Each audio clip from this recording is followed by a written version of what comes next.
کہ یہ جو 22 رجب کے کنڈے ہیں کیا یہ کھانا جائز ہے اور اس کی کیا شرعی حیثیت ہے؟ دیکھیں، مسلمانوں کی بہت بڑی تعداد ایسی ہے جو امام جعفر صادق رضی اللہ تعالی عنہ کے ایصال ثواب کے لیے کھانے کا اہتمام کرتے ہیں، اور اس میں چونکہ ایک رواج ہو گیا ہے کہ مٹی کے کنڈوں میں بنایا جاتا ہے، اس لیے اس کو کہہ دیتے ہیں کنڈوں کی نیاز۔ نیاز اس کھانے کو عرفاً کہا جاتا ہے کہ جو کسی نیک اور بزرگ شخصیت کے ایصال ثواب کے لیے کھانا کھلایا جائے اسے کہتے ہیں نیاز۔ عام آدمی کے لیے ہو تو اس کو کہتے ہیں فاتحہ کا کھانا، یہ نیاز۔ تو یہ امام جعفر صادق رضی اللہ تعالی عنہ کے ایصال ثواب کے لیے مٹی کے کنڈوں میں چونکہ نیاز کھلائی جاتی ہے، اس لیے اس کو کہہ دیتے ہیں کنڈوں کی نیاز۔ ویسے ہی ہے امام جعفر صادق رضی اللہ تعالی عنہ کے ایصال ثواب کے لیے جو بہت بڑے آل رسول، بہت بڑے اللہ کے ولی اور ہمارے امام اعظم ابو حنیفہ رضی اللہ تعالی عنہ کے استاد محترم ہیں۔ 2 سال تک ایک روایت کے مطابق امام اعظم ابو حنیفہ رضی اللہ تعالی عنہ نے آپ سے اکتساب فیض کیا تھا۔ یہاں پہ میں ایک بات آپ کو عرض کر دوں کہ بعض لوگوں کو یہ شبہ ہوتا ہے کہ جیسے قرآن عظیم میں اللہ تعالیٰ نے حرام چیزوں کا بیان کرتے ہوئے ارشاد فرمایا کہ وما اہل بہ لغیر اللہ، کہ اور وہ چیزیں بھی حرام ہیں کہ جن پر غیر اللہ کے نام کو پکارا گیا ہو۔ تو وہ کہتے ہیں کہ چونکہ آپ نے اس کھانے کے اوپر یہ کہہ دیا کہ یہ خواجہ صاحب کی نیاز ہے، یہ غوث پاک کی نیاز ہے، یہ کنڈوں کی نیاز ہے، غیر اللہ کا نام لے دیا، لہٰذا یہ جائز نہ رہا۔ اس کا جواب ذرا سمجھ لیجئے، تھوڑی سی غلط فہمی ہے۔ اگر کوئی اس طرح کہہ رہا ہے، میرے خیال میں وہ بھی قرآن پر عمل پیرا ہونا چاہتا ہے، اور جو اس کے باوجود نیاز کر رہے ہیں اور اس کو منسوب کر رہے ہیں اکابرین کی طرف، وہ بھی یقینی سی بات ہے کہ اپنے پاس ایک دلیل رکھتے ہیں۔ تو اس کو سمجھنے کی ضرورت ہے۔ الفاظ ہیں وما اہل بہ لغیر اللہ، وما اور وہ بھی جو، یعنی وہ بھی حرام ہے جو اہل بہ پکارا گیا ہو اس کے ساتھ، لغیر اللہ اللہ تعالیٰ کے غیر کو۔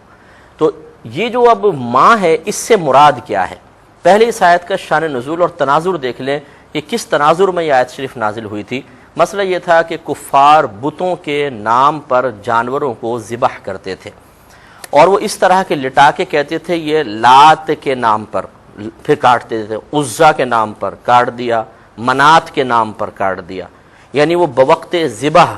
جانور پر غیر اللہ کا باقاعدہ نام لیتے تھے۔ اس کو اللہ تعالی نے فرمایا، یعنی ماں سے مراد یہاں پہ ذبیحہ ہے، اور غیر اللہ کا نام پکارنے کا مطلب ہے بوقت ذبح جو غیر اللہ کا نام پکارا جائے۔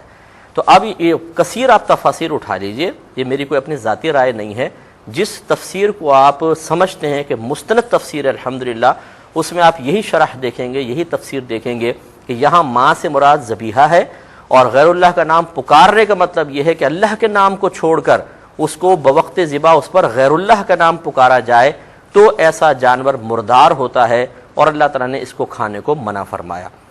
اب اگر کوئی کہے کہ میں یہاں ماں سے مراد ذبیحہ نہیں مانتا ہوں، ماں سے مراد ہر وہ چیز ہے جس پر آپ غیر اللہ کا نام پکار دیں بس اس کا کھانا حرام ہے،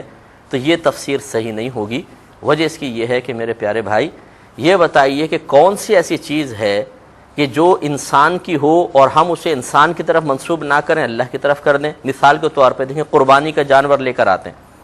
لوگ پوچھتے ہیں یہ گائے کس کی ہے؟ کوئی بھی نہیں کہتا اللہ کی ہے، بلکہ کہتے ہیں منسوب کرتے ہیں جی اکرم صاحب کی گائے ہے، یہ چودھری صاحب کی گائے ہے۔ تو کیا مطلب یہ چودھری صاحب کا اس پہ نام لے دیا، یہ جانور ذبح ہو گیا؟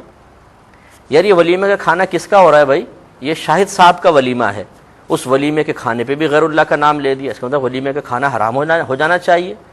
یار یہ دعوت کس کی طرف سے ہے بھائی؟ یہ شاہد صاحب کی دعوت ہے، گھر پہ جو دعوت ہو رہی ہے شاہد صاحب کی دعوت ہے، شاہد صاحب کا نام لے لیا، اللہ کا تو نہیں لیا کہ اللہ کی دعوت ہے، یہ اللہ کا کھانا ہے، تو یہ بھی حرام ہونا چاہیے۔ تو اس لیے اچھی طریقے سے یاد رکھیے کہ اگر آپ یہاں ماں سے مراد عام لے لیں کہ ہر چیز جس پر غیر اللہ کا نام پکارا گیا ہے وہ ہم پر حرام ہو جاتی ہے، تو میرے بھائیوں پھر تو کاروبار زندگی رک جائے گا۔ ایک عالم صاحب نے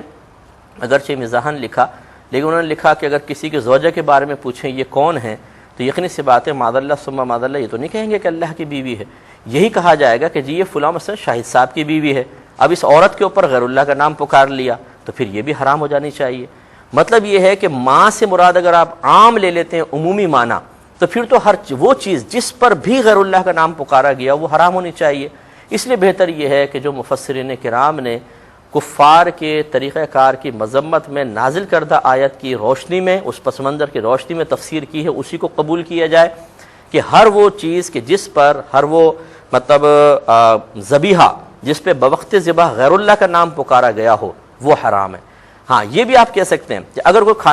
کھانا پکاتا ہے اور کہتا ہے کہ اس سے معاذ اللہ میری نیت فلاں ایک بزرگ کو راضی کرنے کی ہے، ان کا قرب حاصل کرنے کی ہے، تو پھر یہ کھانا بھی غلط ہوگا۔ اگر کوئی لیکن اس قصد و ارادے سے کرتا ہے بلکہ برملا کہتا ہے کہ یہ کھانا صرف میں نے اللہ کے لیے پکایا ہے،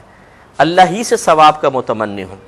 لیکن جو اس سے اللہ تعالیٰ مجھے ثواب دے اس کو میں فلاں بزرگ کی خدمت میں پیش کرنے کے لیے اللہ کی بارگاہ میں درخواست کر رہا ہوں، تو معلوم ہوا کہ یہ کھانا صرف اللہ کے لیے پکایا گیا ہے، اس کو اللہ کے لیے ہی کھلایا جا رہا ہے، اللہ تبارک و تعالیٰ کی بارگاہ سے ہی ثواب کا حصول مقصود بھی ہے۔ اب صرف ایصال ثواب کے لیے اس کو منسوب کر رہے ہیں کہ اس کا ثواب فلاں کو پہنچ جائے، اس کو کہہ دیتے ہیں لوگ عرف عام میں یہ خواجہ صاحب یہ امام جعفر صادق رضی اللہ تعالیٰ عنہ کی نیاز ہے۔ اس کا مطلب یہ نہیں ہے کہ وہ یوں کر رہے ہیں کہ یہ کھانا ہم اس لیے کھلا رہے ہیں کہ امام جعفر صادق ہم سے راضی ہو جائیں، ہمیں ان کا قرب مل جائے، ایسا نہیں، وہ صرف اللہ کے لیے کھلایا جاتا ہے، اللہ کے لیے پکایا جاتا ہے، اللہ تبارک و تعالیٰ کی بارگاہ سے ہی ثواب کا حصول مقصود ہوتا ہے۔ قصد و ارادہ یہ ہوتا ہے کہ اللہ تعالیٰ جو اس پر ثواب مرتب فرمائے اس کو ہم فلاں بزرگ کو ایصال کر دیں۔ اگر کوئی اس قصد و ارادے سے کرتا ہے تو انشاءاللہ کوئی اس میں خطا نہیں ہے، کوئی گناہ نہیں ہے، کوئی عادات شرعیہ کا لحاظ رکھا جائے۔ اب باقی رہی کہ جی مٹی کے کنڈوں میں ہی پکایا جائے گا، مخصوص کھانا ہی کھلایا جائے گا، پھر بعض گھروں میں ایسا بھی ہے کہ مخصوص کمرے میں کھلایا جائے گا، وہاں سے وہ کنڈے نہیں اٹھائے جاتے۔ یہ تمام جو قیودات لگائی گئی ہیں یہ عوام کی اپنی بنائی ہوئی ہیں، اس کا نہ شریعت کی طرف سے مطالبہ ہے، نہ اس کے ثواب کے اس پر مرتب ہونے نہ ہونے کا تعلق ان قیودات کے ساتھ ہے، یہ عوام کی اپنی بنائی ہوئی ہیں۔ ان کو اگر کوئی لازم اور ضروری سمجھے کہ کنڈوں کی نیاز یعنی جو امام جعفر صادق رضی اللہ تعالیٰ عنہ کے لیے ایصال ثواب کرنا ہے وہ مٹی کے کنڈوں میں ہو سکتا ہے، اس کے علاوہ نہیں، تو یہ غلط ہے۔ فلاں چیز ہی پکائی جائے وہی قبول ہوگی، اس کے علاوہ نہیں، غلط ہے۔ فلاں کمرے میں ہی کھلایا جائے اس کے علاوہ نہ لے کر جائے، یہ غلط ہے۔ لیکن اگر کوئی لازم ضروری نہ سمجھے تو پھر صحیح ہے۔ اس پہ بھی تھوڑا سا کلام کریں گے لیکن ایک مختصر سے بریک کے بعد۔ الرحمن الرحیم، تو آخر میں یہ عرض کر رہا تھا کہ یہ جو لوگ اپنے پاس سے قیودات لگا دیتے ہیں کہ جی مٹی کے کنڈے میں ہی ہو، مخصوص کھانا پکایا جائے، مخصوص کمرے میں رکھا جائے کہ ہاں نہ لے کے جایا جائے، اگر اس کو کوئی فرض اور واجب کا درجہ دیتا ہے کہ اس کے علاوہ ہو ہی نہیں سکتا تو یہ غلط ہے۔ ہاں اگر کوئی ویسے عام لوگ جیسے ہوتے ہیں بعض چیزوں کی رسم و رواج بن جایا کرتی ہیں، اس کو لازم و ضروری نہیں سمجھتا تو پھر اس میں کوئی حرج بھی نہیں ہے۔ ہم بھی بہت ساری چیزیں، ہر مکتبہ فکر جو بھی اسکول آف تھاٹ سے تعلق رکھنے والے ہیں، بہت سی چیزیں اپنے پاس سے ایسی مقرر کر لی گئی ہیں کہ اس کا خلاف نہیں کیا جاتا، حالانکہ نہ اللہ نے اس کا حکم دیا، نہ اس کے رسول نے اس کا حکم دیا، نہ خود نبی کریم صلی اللہ علیہ وسلم یا صحابہ کرام نے اسے کیا۔ جیسے مثال کے طور پر میں اکثر مثال دیتا ہوں کہ ہمارے ہاں ہر مسجد میں چاہے کسی بھی مکتبہ فکر کی ہو اس میں جماعت کے اوقات مخصوص ہوتے ہیں،